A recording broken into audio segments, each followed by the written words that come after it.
Welcome back. We move on to this discussion now. So the National Union of Metalworkers of South Africa insists it won't accept a 4% wage increase by state-owned arms manufacturer Denel. The union met earlier today with Denel's board members and top executives in a bid to map a way forward over the implementation of the proposed 7% wage increase. It says workers only received an increase in 2019, and the financial distress faced over the years resulted in a number of them losing their key assets and livelihoods.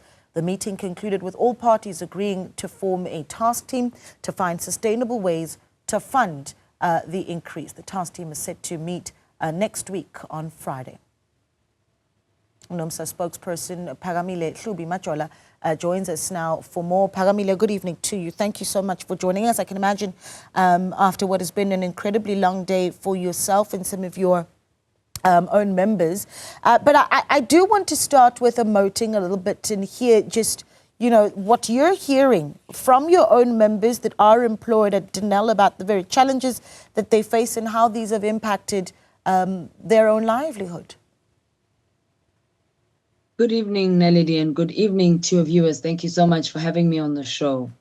Our members have gone through a lot in the name of saving Denel. In 2019 was the last time that workers received an increase. And then, as you know, in 2020, we had COVID, and then subsequent to that, the lockdown, and the lockdown resulted in the restructuring of Denel. And during that restructuring process, for many months, workers were not paid any kind of salary. No contributions were made to medical aid or provident fund at the same time. So the concerns that our members have is that it's been at least 5 financial years since any kind of meaningful increase. And they feel that given that they were expected to make sacrifices in order to assist in the turnaround of the entity, they now feel it's time for Denel to, I don't want to use the word give back because it kind of suggests that it's charity, but the reality is that this wage increase is owed to workers if you consider what they've endured and what they've suffered. In your introduction, you touched a little bit on that when you spoke about how during that period, workers lost assets, lost houses, lost cars. We heard reports about at least 2 employees allegedly committing suicide as a result of the deep financial distress. So really, our members feel that it is time that the Denel board actually, demonstrate that workers have made a contribution to the turnaround, or at least to the stability of the entity, and it's time for them also to receive increases.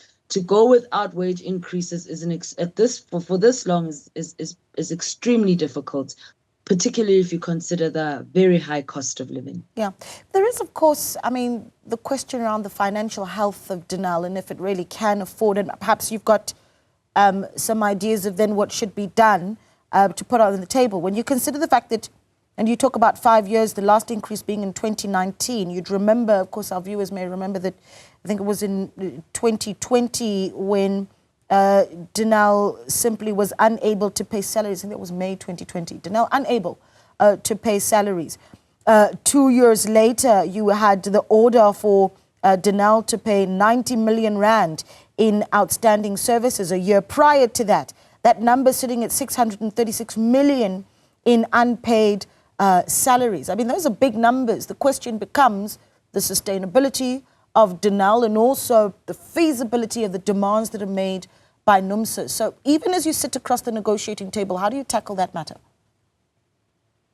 It's quite challenging. I think, we are trying to balance the demands of our members, which in our view are definitely justified. And at the same time, we also have to be realistic about the financial state of the entity. Denel needs recapitalization.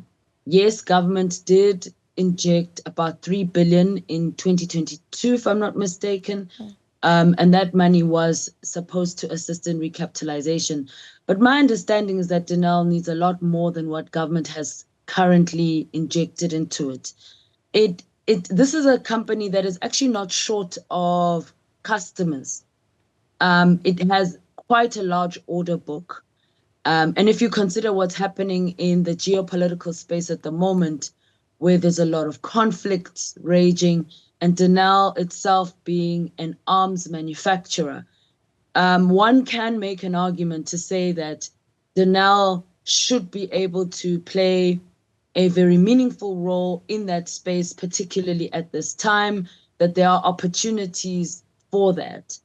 I think the challenge here is that in order for Denel to actually fill that order book and be able to service the customers, it actually needs operating capital.